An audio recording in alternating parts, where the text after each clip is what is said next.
ഉദയനാണ് താരം ഒരു മെഗാ ഹിറ്റാണ്. ആ ഹിറ്റ് അടിച്ചപ്പോൾ അന്ന് മുതൽ ശ്രീനിവാസിൻ്റെ മനസ്സിൽ ഉദിച്ച ഒരു കാര്യമാണ് ഇതിനൊരു രണ്ടാം ഭാഗം വേണമെന്നുള്ളത്.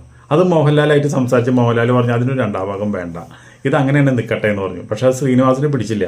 ശ്രീനിവാസൻ പറഞ്ഞു ഞാൻ രണ്ടാം ഭാഗം എടുക്കും, അതുകൊണ്ട് ഞാൻ നിങ്ങൾക്ക് എനിക്കതിലൊരു രണ്ടാം ഭാഗം എടുക്കാനുള്ള ഒരു സ്കോപ്പ് ഞാൻ അതിൽ കാണുമെന്ന് പറഞ്ഞിട്ട് മൂപ്പര് ആ പടത്തിന് വേണ്ടി ഒരു പ്രൊഡ്യൂസർ, ഒരു ദുബായിക്കാരൻ പ്രൊഡ്യൂസറാണ് അതിന് വേണ്ടിയിട്ട് കാശ് ഇറക്കിയത്. അതിന് ദുബായിക്കാരൻ പ്രൊഡ്യൂസറെ കാണുന്നു, മൂപ്പര് തിരക്കഥ എഴുതുന്നു, ആ തിരക്കഥ വായിച്ച് കേൾപ്പിക്കുന്നു, ഒരുപാട് ഇഷ്ടപ്പെടുന്നു. പക്ഷേ എന്തുണ്ടായി, ഷൂട്ടിംഗ് തുടങ്ങി കുറച്ച് കഴിഞ്ഞോട് കൂടിയിട്ട് വിചാരിച്ച സ്ഥലത്തൊന്നും ഈ ഗൾഫാരം വിചാരിച്ച സ്ഥലത്തൊന്നും ഈ ഷൂട്ടിൻ്റെ എക്സ്പെൻസ് നിന്നില്ല. ഭയങ്കര ഭീമമായിട്ട് ഷൂട്ടിങ്ങിൻ്റെ പൈസ കൂടിപ്പോയി, ദിവസങ്ങൾ കൂടിപ്പോയി. ഇങ്ങനെ വന്നോട് കൂടിയിട്ട് അവിടെ വലിയ പ്രശ്നങ്ങളും കാര്യങ്ങളൊക്കെ ഉണ്ടായി. കുറേ നാൾ ഷൂട്ടിങ് മുടങ്ങി കിടന്നു. ലാസ്റ്റ് വന്നിട്ട് അത് ഫിനിഷ് ചെയ്തു. പക്ഷേ ആ ഒരു പടത്തോടു കൂടിയാണ് മോഹൻലാലും ശ്രീനിവാസനും തമ്മിലുള്ള എത്രയോ കാലത്തെ ബന്ധം ഇടിഞ്ഞു പൊളിഞ്ഞു വീഴാനായിട്ടുള്ള കാരണം എന്താണെന്ന് വെച്ചിട്ടുണ്ടെങ്കിൽ അതിൽ മോഹൻലാൽ ഈ കേണൽ പദവി പൈസ കൊടുത്ത് വാങ്ങിച്ചതാണ് എന്ന് പറഞ്ഞുകൊണ്ട് ഒരു സീനുണ്ട്. ആ സീൻ അഭിനയിച്ചത് നമ്മുടെ ജഗദീഷ് ശ്രീകുമാറാണ്. ഡൽഹിയിൽ പോയിട്ട് കാശ് കൊടുത്ത് ഈ ഇത് മേടിച്ചെന്ന് സിനിമയിലെ കഥാപാത്രം പറയുന്നുണ്ട്. അപ്പോൾ അത് അഭിനയിച്ചപ്പോൾ ജഗദീഷ് ശ്രീകുമാരൻ ചോദിച്ചു ശ്രീനിവാസനോട്, അല്ല ശ്രീനി, ഈ ഒരു സീൻ വേണം, നമുക്കെല്ലാവർക്കും ഇഷ്ടപ്പെട്ട ഒരു വ്യക്തിയാണ് മോഹൻലാൽ. മൂപ്പര് അങ്ങനെ കാശ് കൊടുത്ത് പാടിച്ചതല്ല ഈ പദവി. ഇതിങ്ങനെ വെച്ച് ഷൂട്ട് ചെയ്ത് കഴിഞ്ഞാൽ ജനങ്ങൾ എന്താ വിചാരിക്കുക, ഇത് മോഹൻലാലിൻ്റെ മെത്തിക്കല്ലേ ഇതെല്ലാവരും ചോദ്യം ചെയ്യുക, ഇതൊരു ശരിയായ നടപടിയാണോ എന്ന് ചോദിച്ചു. അപ്പോൾ പറഞ്ഞു അതെ, ഇത് എൻ്റെ നടപടിയാണ്, ഇതൊരു ഹാസ്യ സിനിമയാണ്, ഇതിൽ നമ്മൾ പറയണതൊന്നും വലിയ മഹത്തായിട്ട് എടുക്കേണ്ട കാര്യമൊന്നുമില്ല എന്ന് പറഞ്ഞുകൊണ്ട്. പക്ഷേ ജഗദീഷ് ശ്രീകുമാർ നന്ദിയുള്ളവനായതുകൊണ്ട് എന്തുണ്ടായി, മോഹൻലാലിൻ്റെ ഒരു ലൊക്കേഷനിൽ എന്നിട്ട് വിവരം പറഞ്ഞു, ലാലേ എനിക്കിഷ്ടമില്ലാത്തൊരു സീൻ ഞാൻ അഭിനയിച്ചു, അത് നിന്നെ കുറ്റം പറഞ്ഞിട്ടാണ്, അത് എന്നോട് എനിക്ക് ഇഷ്ടമില്ലാണ്ടോ കാര്യങ്ങളോ അല്ല, ഞാൻ അതിനെ എതിർത്താണ്, പക്ഷേ എനിക്കത് അഭിനയിക്കേണ്ടി വന്നു, നീ എന്നോട് ക്ഷമിക്കട്ടാന്ന് പറഞ്ഞു.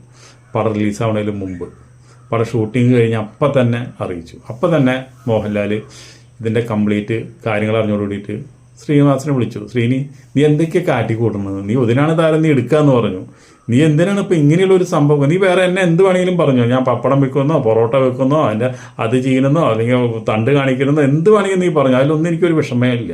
പക്ഷേ ഈ ഒരു കാര്യത്തിൽ ഈ കേണൽ പദവി കാശ് കൊടുത്ത് വാങ്ങിച്ചാണ് ഞാനെന്ന് പറഞ്ഞതിൽ എനിക്ക് വലിയ വിഷമമുണ്ട് ശ്രീനി, നീ ആ സീൻ ഒന്ന് കട്ട് ചെയ്യുക, അത് വേണ്ട നമുക്കെന്ന് പറഞ്ഞു. അപ്പോൾ പറഞ്ഞു എൻ്റെ സിനിമയിൽ ഞാനൊരു ഹ്യൂമറിന് വേണ്ടിയിട്ട് വെച്ചാണ്, അത് നീയായിട്ട് ബന്ധപ്പെട്ടുള്ള യാതൊരു ബന്ധവും ഇല്ല അതിനൊന്നും, അപ്പോൾ അതുകൊണ്ട് അത് കട്ട് ചെയ്യുന്ന പ്രശ്നമേ ഇല്ല എന്ന് പറഞ്ഞു. ലാലേട്ടൻ പിന്നെ ആരോട് അങ്ങനെ ഒരു കാര്യം ബന്ധത്തിൻ്റെ മുകളിൽ ശ്രീനിവാസനായിട്ടുള്ള ബന്ധത്തിൻ്റെ മുകളിൽ പറഞ്ഞു എന്ന് മാത്രം. പക്ഷേ ലാലേട്ടൻ അതോടെ അത് വിട്ടു എന്ന് മാത്രമല്ല, ലാലേട്ടൻ്റെ ജീവിതത്തിലെ ഏറ്റവും അധികം മനസ്സിനെ വേദനിപ്പിച്ച ഒരു സംഭവമായിരുന്നു അത്. ആ പടം റിലീസായിട്ട് കൂടിയിട്ട് പടം 8 നിലയിൽ പൊട്ടിപ്പോയി, ഇറക്കിയതിൻ്റെ പകുതി കാശ് പോലും ആ പടത്തിന് കിട്ടിയില്ല. കാരണം എന്താ വെച്ചിട്ടുണ്ടെങ്കിൽ നമ്മുടെ ലാലേട്ടനെ അങ്ങനെയൊക്കെ പറയണതിലൊക്കെ നമുക്കൊക്കെ ഒരുപാട് കോമഡിക്ക് വേണ്ടിയിട്ടായാലും അങ്ങനെ ലാലേട്ടനൊക്കെ നമ്മൾ ആരാധിക്കുന്നവരും അതുപോലെ തന്നെ ലാലേട്ടനെ ഒരുപാട് ഇഷ്ടപ്പെടുന്നവരും ലാലേട്ടൻ്റെ ഒരുപാട് പടങ്ങൾ കണ്ട് നമ്മൾ ചിരിക്കുന്ന ആൾക്കാരൊക്കെയാണ്. അപ്പോൾ അങ്ങനെയുള്ളൊരു ഉദയനാണ് താരത്തിൻ്റെ ഒരു പ്രേതത്തിനെ കൊണ്ടുവന്നിട്ട് ഇട്ടിട്ട് കാശുണ്ടാക്കാൻ നടക്കുന്ന കാര്യമല്ല. ആ പടം 8 നിലയിൽ പൊട്ടി. അതോട് കൂടിയിട്ട് 10-15 കൊല്ലമായിട്ട് അവർ ഒരുമിച്ച് പിന്നെ സിനിമ ചെയ്തില്ല. സത്യൻ അന്തിക്കാട് പോലും ഇതിൽ ഇടപെട്ടിട്ട് പറഞ്ഞു നമുക്ക് ചെയ്യണ്ടേ, നിങ്ങളെ വിഷമമൊക്കെ തീർക്കെന്ന് പറഞ്ഞു.